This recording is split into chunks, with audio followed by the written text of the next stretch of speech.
Qu'alors, c'est la canicule, alors autant monter dans les alpages. Surtout qu'en ce moment, la fleur est en plein boom. Ils sont tous là, les enfants, François Couplan et Marc Vera.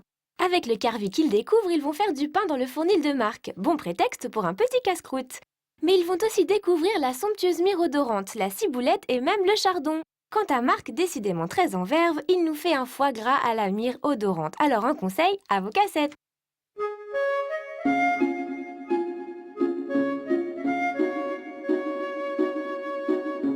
C'est très important de classer les plantes parce que le monde végétal est tellement vaste qu'il faut qu'on arrive à s'y retrouver un petit peu dans tout ça. Alors, comment est-ce qu'on pourrait classer les plantes? Vous avez des idées? Les couleurs, pas les couleurs. À l'endroit où on les a trouvées, où elles poussent. Oui, Si on peut oui. les manger ou pas, ou si peut guérir ou médicinal. Ouais, d'accord. Ce sont des classifications tout à fait logiques qu'on peut utiliser. Mais vous savez, les plantes, on va les classer d'une autre façon, en fait, pour être plus concret. Comment?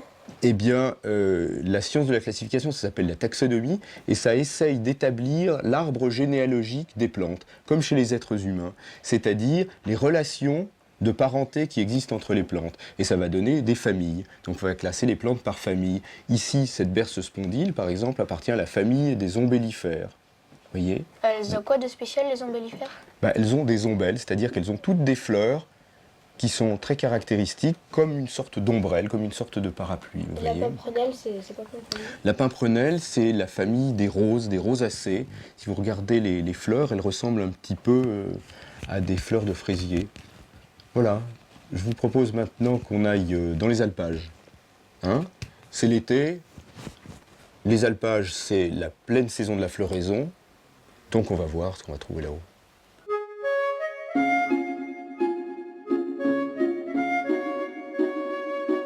Vous voyez cette plante ici? Il y a plein de grains au milieu. bout. Ouais. Au milieu des graminées, là, tout ça. Est-ce que ça vous rappelle quelque chose, ça? les ombrelles, oui. Voilà, ombelle, c'est une ombellifère. Exactement. Mais c'est quoi son nom? Son nom, C'est presque un nom savoyard, ça s'appelle le carvi. le carvi. On dit même souvent carvi de Hollande. Voilà. Pourquoi? C'est parce que c'est une plante, vous l'avez goûtée? Tenez, goûtez, Ça a le goût de vous allez cumin. voir. Oui, Mais le cumin, souvent. ça pousse pas, c'est C'est pas un une petit peu épice. anisé quand C'est même. pas hein. une épice de Méditerranée. Moyenne-orientale, Afrique du Nord. Justement, ça c'est le cumin. Celui-ci, on l'appelle souvent cumin des prés, mais son vrai nom, Carvi. Carvi. comme tu dis, c'est le carvi. Exactement. Alors ce sont deux plantes qui sont très proches de la même famille, mais qu'on confond généralement. Vous savez, c'est comme sapin et épicéa, vous vous souvenez de Ouais. ces confusions? Mais Il faut toujours être très précis quand on parle de plantes. le cumin, ça pousse pas comme ça. Alors le cumin, il faut le cultiver. Oui. Dans nos régions, il faut le cultiver. Et ça pousse où le carvi? Tandis que le carvi, ça pousse là où on est. À l'état Ça sauvage. pousse à l'état sauvage, dans les prairies de montagne. Voilà. D'abord, il faut savoir que le carvi, c'est quelque chose qui a marqué la région. Parce que on faisait une spécialité qui existe toujours, c'est la tome au carvi. Et la tome au carvi, eh bien, ma grand-mère, ma maman nous faisait ramasser le carvi. Hein, j'avais ton âge, avec mes frères et mes sœurs, on ramassait le carvi, et puis elle le mettait dans le fromage. Et pourquoi le mettait-elle sec et non pas frais? Parce que c'est que ça conserve les arômes. Bien sûr. Et puis frais, Il y a de ça peut être dangereux. l'humidité. Ben oui, il y a de l'humidité, donc il y a de la fermentation dans le fromage. Alors que le sec, le carvi sec, conserve, aromatise et conserve. Merveilleux. Ce sont des Allez, plantes on y va. remarquables.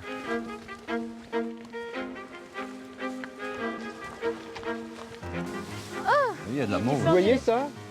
Ça c'est joli, dis donc. Ouais. Ouh là là. On va essayer d'aller assez bas. Bon. Grande plante. Allez, Je suis sûr on que va vous savez s'a- tous ce que on c'est, va ça. s'agenouiller. Je suis sûr que vous savez tous. La ciboulette, non? Bravo. Bravo. Ouais, bravo. Très bien. Exactement. Gagné. Vas-y, sentez ça. Ah, ça sent. Excuse. Ouais, ça sent bien. Mais elle pousse où, la ciboulette? Alors, Bah, dans les endroits vraiment humides, regarde. en altitude. Attends, va bien à la base Eh, pour la cueillir. le Ça sert à champ. quoi d'aller à la base? Regarde. Le champ. Parce que regarde comme c'est beau, tu vois, la Regarde. longueur de cette... Alors, Je est-ce sais que bien, ça le vous champ. rappelle quelque chose, dites ça cette L'ail des ciboulette ours, ça sent l'ail des ours un peu. Ça sent l'ail des ours, mais ça rappelle cet oignon sauvage qu'on avait Ouais, vu, le tu te petit souviens? oignon sauvage. Et vous vous souvenez, je vous avais dit à l'époque que c'est un oignon si les feuilles sont creuses. Alors on va voir si c'est un oignon ou un ail. Qu'est-ce que vous pensez? L'heure de vérité. L'heure de- C'est creux. La ciboulette, en fait, c'est un oignon sauvage. Moi, Même ce que je trouve Même si le bulbe est un peu petit. Ouais, on dirait Qu'est-ce qui se un mange aussi. La tige se mange? Ah oui, bien sûr. Mais elle n'est pas. Alors, ce qui se passe, c'est qu'en altitude comme ça, la tige devient très très vite très ferme. Ça, c'est la tige, d'accord? Ça, Vous c'est sentez quoi alors? Et ça, c'est une feuille. Voilà. Vous voyez? C'est On la n'a feuille pas qui- forcément l'air, mais ça, c'est une Mais feuille. qu'est-ce qu'il faut manger Ça, c'est la plus? tige. C'est les petites fleurs? Ah, bah, les petites fleurs. Les fleurs, Qu'est-ce c'est que t'en penses des petites fleurs? Oh, c'est une merveille, les petites fleurs. Est-ce C'est que que- le bulbe se mange? Eh bien, écoute, c'est une très bonne question. Tiens, regarde. 3 choses dont je suis persuadé, c'est que la fleur se mange, la tige et la feuille. Écoute, Le bulbe est un peu rikiki. Hein. le bulbe, il est très petit, il est rikiki. Et bien, tu sais ce que je vais faire? Je vais tout avouer. Vas-y. Je ne l'ai jamais goûté. Alors, ça va être chose faite.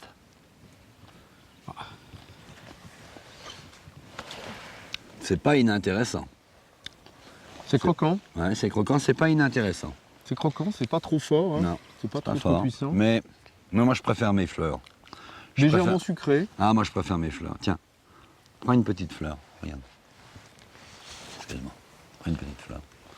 Et est-ce que vous savez que c'est de la même famille que le lys, la ciboulette? C'est marrant, hein? Ouais. C'est la même famille que le lys. Regardez, sur un lys, vous savez combien il y a de pétales? Vous avez compté déjà? Vous avez regardé? non 5? Non, 6, 6. justement. C'est une monocotylédone, c'est un grand groupe de plantes. Renaudi, Ah, comme. Monocotylédone. c'est bien. Bah, la Ça veut dire ciboulette aussi, que elle la a- petite graine a un seul cotylédon pour se Voilà. nourrir. Mais ce qui est caractéristique, ce qu'on voit bien, c'est que généralement, elles ont 6 pétales, ces plantes. Comme Et- la ciboulette. Bah, ça se voit mieux Ah, sur le lys que regarde. sur la ciboulette. Très bien. Tenez, vous savez compter jusqu'à Gagné. 6. D'accord. T'as pas, C'est t'as pas fort, triché, là, tout à l'heure? Non, Non, j'ai pas triché, j'en ai pas Non. rajouté un, non, parce que la plupart des plantes ont 5 pétales, C'est si vrai. vous regardez. Marc, Parfois 4. c'est Mais fort rarement quand même six. la fleur. Hein. Bah, tiens. Quand on la mange, c'est fort. Non, mais mange qu'une. Accompagné dans une salade, c'est merveilleux. Moi, je trouve que la fleur, c'est ce qui est de plus magnifique sur la ciboulette sauvage. Bon, Donc, on peut en prendre. on peut en ramasser là à côté. Il y en a encore un petit peu là. Regarde, regardez. On va les Ça fait des cueillir. champs, la ciboulette. Voilà. Ça pousse en groupe. Pourquoi? Ah oui. Il y en a plein.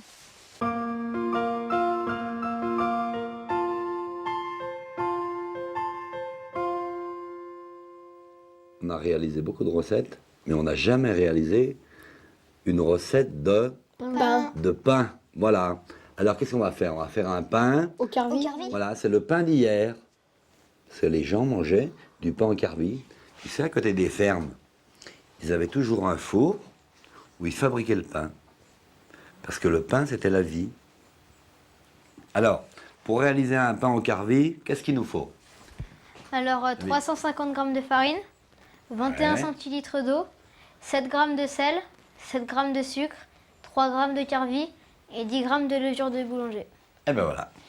Alors, pour réaliser le pain, la première chose, c'est La farine. la levure. Allez. Voilà, tu mets la levure.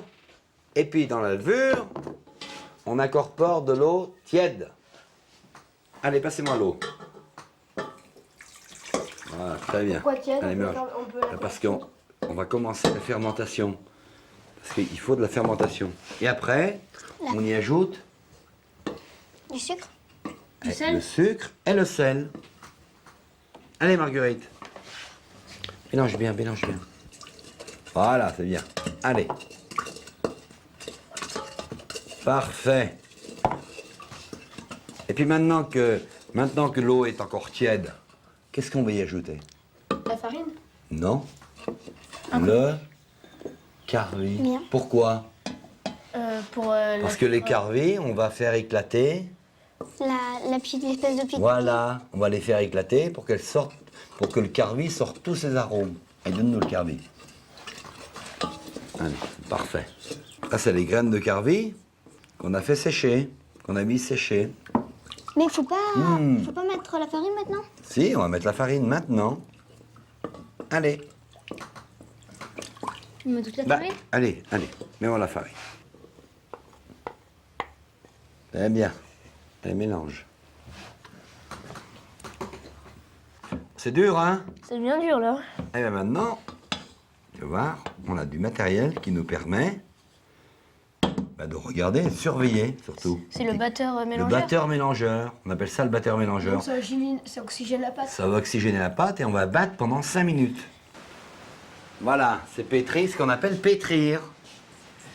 On pétrit pas avec la main, normalement. Eh ben oui, mais on peut pétrir avec la main, mais avec les machines, c'est plus facile quand même. Ah, elle est belle. C'est belle, hein? Alors, Il y a des regarde, bulles. regarde. On met un petit peu de farine. Pourquoi? Pour pas que ça Et puis, regarde. Qu'est-ce qu'on fait, là? La Qu'est-ce pétrie. que- Non, je rabats comme ça. Pourquoi? C'est ça. Faut rentrer la farine. Pour faire rentrer... Non, pas la farine. Ah, l'air. L'air, c'est très bien. Pourquoi je fais rentrer l'air? Pour l'oxygéner. Pour oxygéner, parce que dedans, il y a de la levure. Donc, il va falloir que tout ça, monte. Voilà.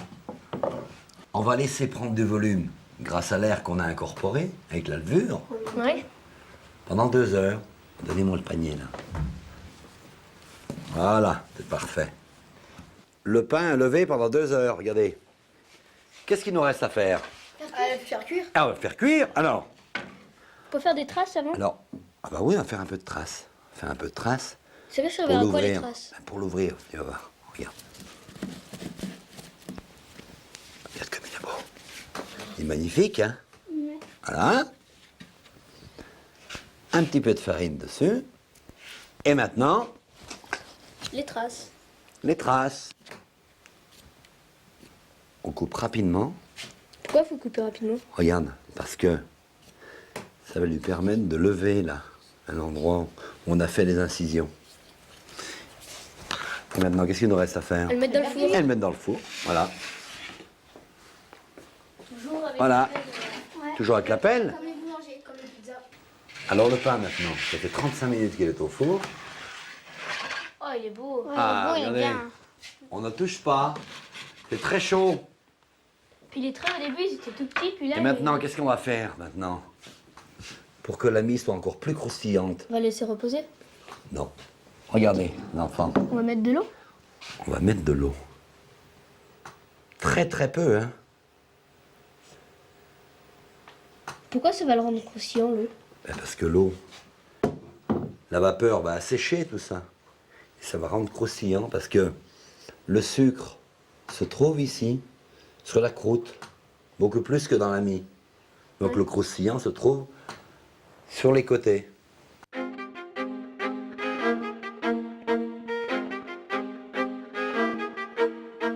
Eh ben alors voilà, là, il y a de la verre, là il y a du populage, Regarde. Il y a plein de choses ici. de la Il y a un cerf-volet. machine, de la bistorte, ouais. Il y a plein de choses qui Et là il y a des bonbons.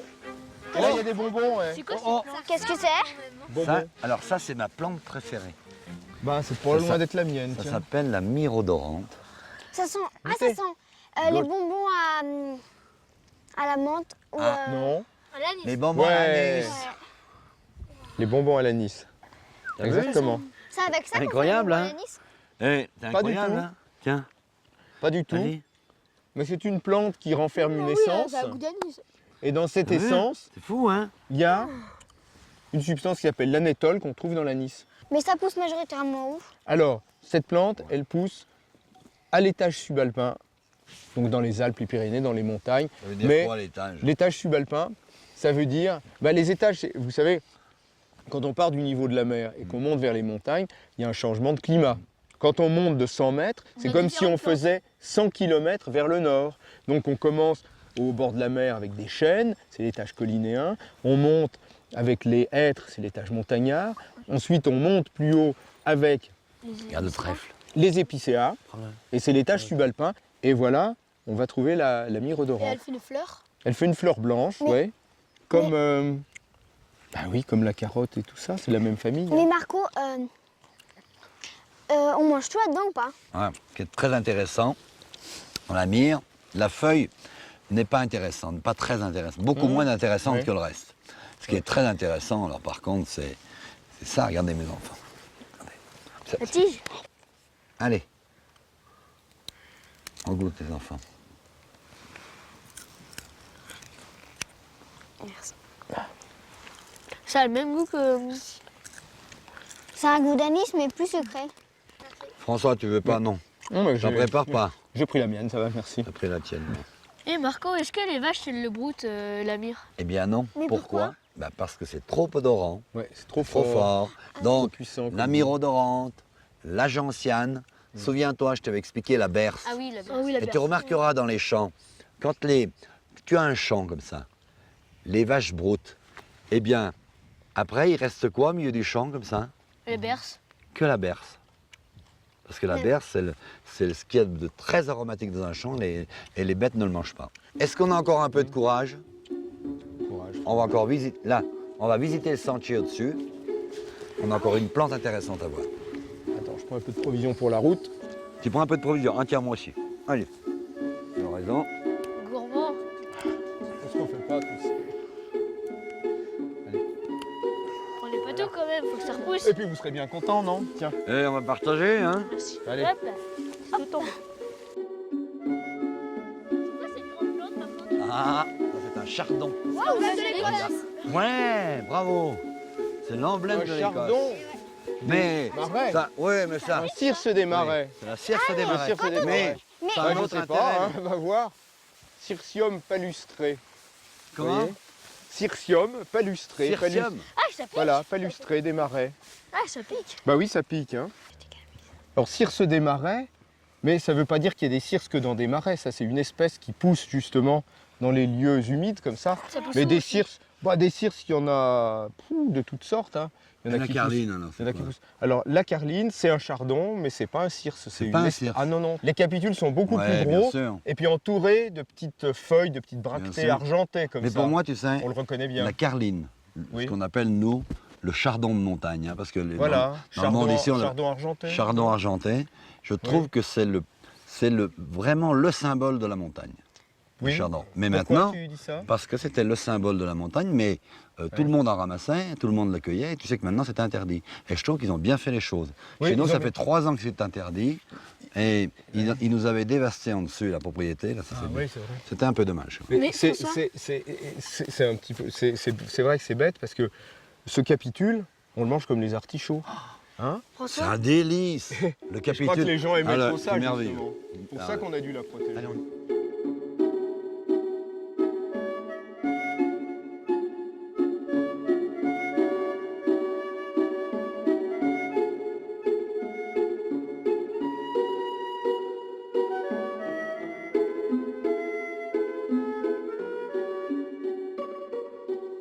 Alors, voilà.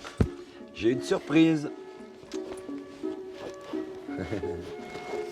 Une surprise. Qu'est-ce que c'est? Une Eh bien, surprise qui se mange. C'est quel- Une surprise Bah qui ouais, se mange. une surprise qui se mange. Ah, c'est encore plus Auquel intéressant. vous avez participé. Ah, qu'on a... Ah, c'est le pain qu'on a fait. Voilà, le pain au carvi.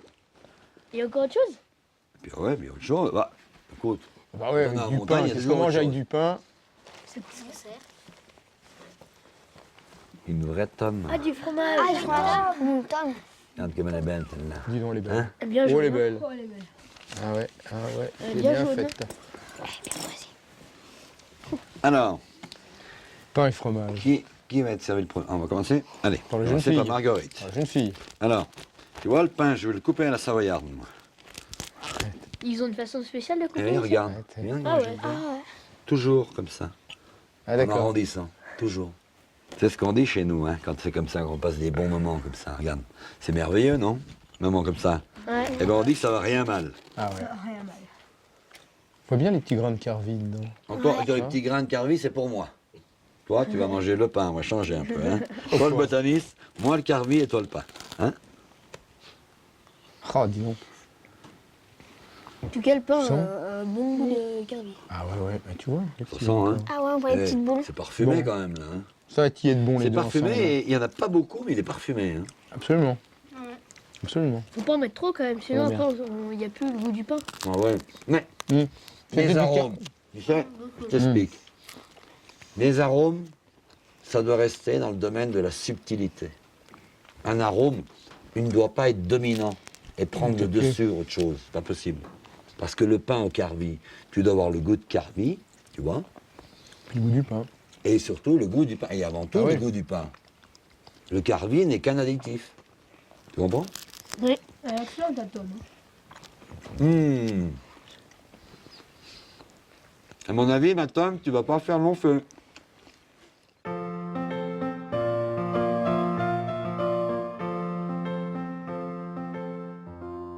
Aujourd'hui, nous allons réaliser le foie gras à la myrrhe odorante. Souvenez-vous, la myrrhe odorante, c'est une plante qui a des arômes d'anis et que l'on a cueillie à 1800 mètres d'altitude sur le plateau de Colombo.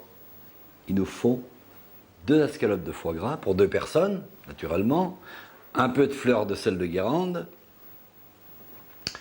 et puis on va y ajouter un jus. Le jus, c'est une gastrique. C'est le jus aromatique avec la myrrhe odorante. Cette myrrhe qui a des arômes d'anis. Et puis, la cuisson du foie gras. C'est très simple, 15 minutes. Alors, je fais chauffer cette casserole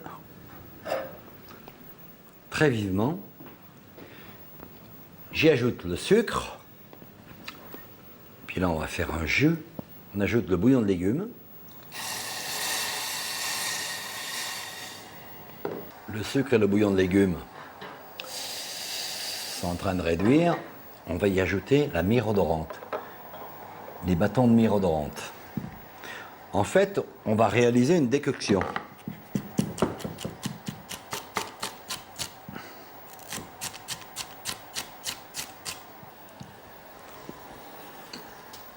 Et puis on peut rajouter quelques feuilles et quelques fleurs. C'est presque un parfum de réglisse. Voilà. Et maintenant, on va déglacer avec le vinaigre. C'est la fameuse gastrique dont on parle. Voilà.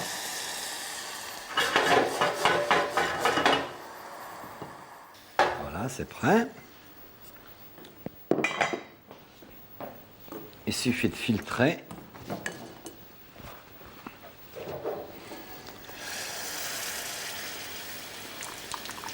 Filtrer, c'est passer, hein. Et surtout, avec l'aide d'une spatule ou d'une cuillère, de la fouler.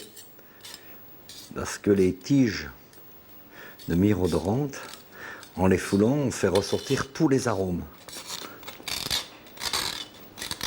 Alors, un secret. Ce foie gras que vous recevez frais, vous le découpez 30 minutes à l'avance et vous le mettez au congélateur en tranches de 2 cm d'épaisseur. Alors, comme ça, lorsque vous allez saisir le foie gras, il va conserver tous ses arômes, il va se dégraisser naturellement. On va bien les éponger, et puis on va les saisir.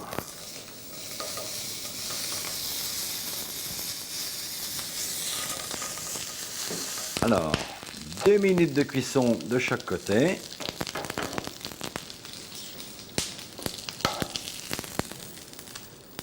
On a laissé reposer 2 à 3 minutes. Et là, il se passe quelque chose, c'est que, effectivement, les graisses s'évacuent. C'est très important. Alors, le foie gras est posé au centre de l'assiette. On y ajoute un peu de fleur de sel de Guérande et on arrose le tout du jus de myrrhe odorante.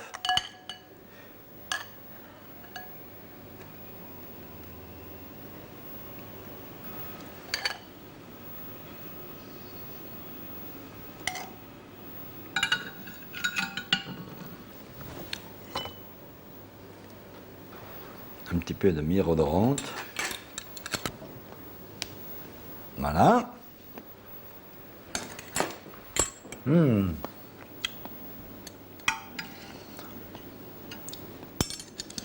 C'est effectivement un goût d'anis.